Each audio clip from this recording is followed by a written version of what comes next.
New Mexico has mountains, ancient ruins, world-class art, and is the birthplace of the atomic bomb.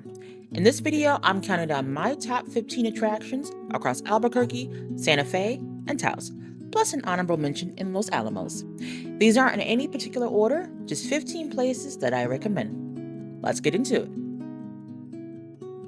Coming in at number 15, I'm starting in the heart of Taos, the historic plaza that is, surrounded by galleries, adobe shops, and restaurants.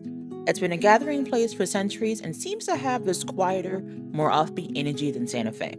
You come here to wander, not to rush. Grab a coffee, walk the perimeter, and let the town reveal itself. Next, we're headed to Albuquerque, the Church Street Cafe. Tucked inside Old Town Albuquerque in one of the city's oldest houses, the Church Street Cafe serves New Mexican classics in a courtyard draped with grapevines. The building dates back to the early 1700s, and honestly, eating enchiladas inside a piece of living history is exactly the kind of experience that defines the state. I mean, it doesn't get much more Albuquerque than that. At number 13 is the Blumenschein House. In 1898, artist Ernest Blumenschein was traveling through northern New Mexico when his wagon wheel broke. He stayed and helped launch the Taos Society of Artists. His former home is now a museum filled with works from that era. The story alone is worth the visit.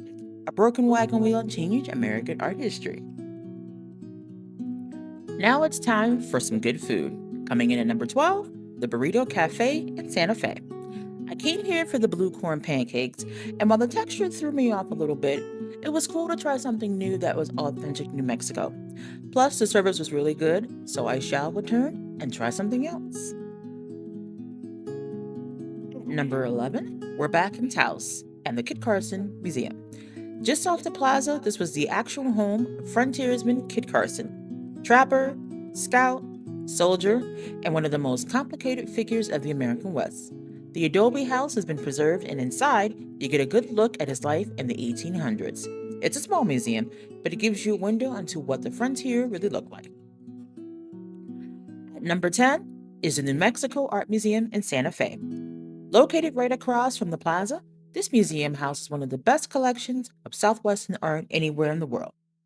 You have Georgia O'Keeffe, the Taos Society of Artists, contemporary Native American works, and if you're going to understand why artists have been drawn to this landscape for centuries, this is a good place to start.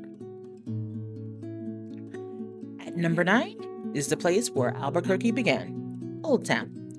Founded in 1706, Old Town is home to adobe buildings, narrow brick paths, and a central plaza anchored by the San Felipe de Neri Church. You can spend an hour just wandering the side streets, and you'll find something around every corner. It's the historic heart of the city, and it still beats. If you're looking for something fresh, the Manzanita Market, just off of Taos Plaza in Taos, is exactly that. It's bright, welcoming, and the food is locally sourced. It's the kind of place that resets you for the road ahead. Sitting right on the Santa Fe Plaza is the New Mexico History Museum, a museum that walks you through much of New Mexico's past, from the indigenous civilizations, Spanish colonization, the Santa Fe Trail, the railroad, and all the way up until today.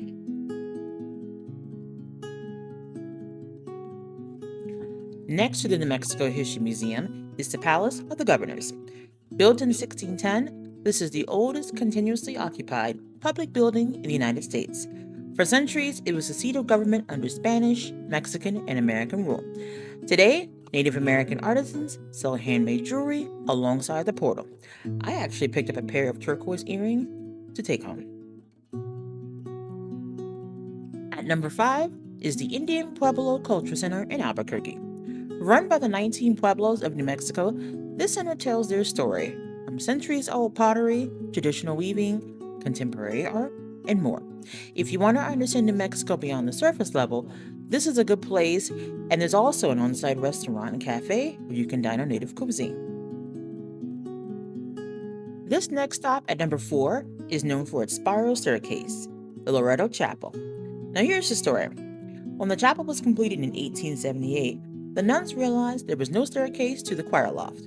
According to legend, a mysterious carpenter appeared, built this spiral staircase with no nails or visible support, and then vanished.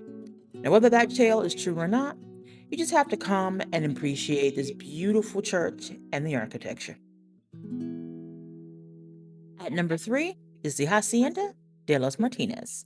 Built in 1804, this is considered one of the best preserved Spanish colonial haciendas in the entire Southwest, from the thick adobe walls, inner courtyards, and a family chapel.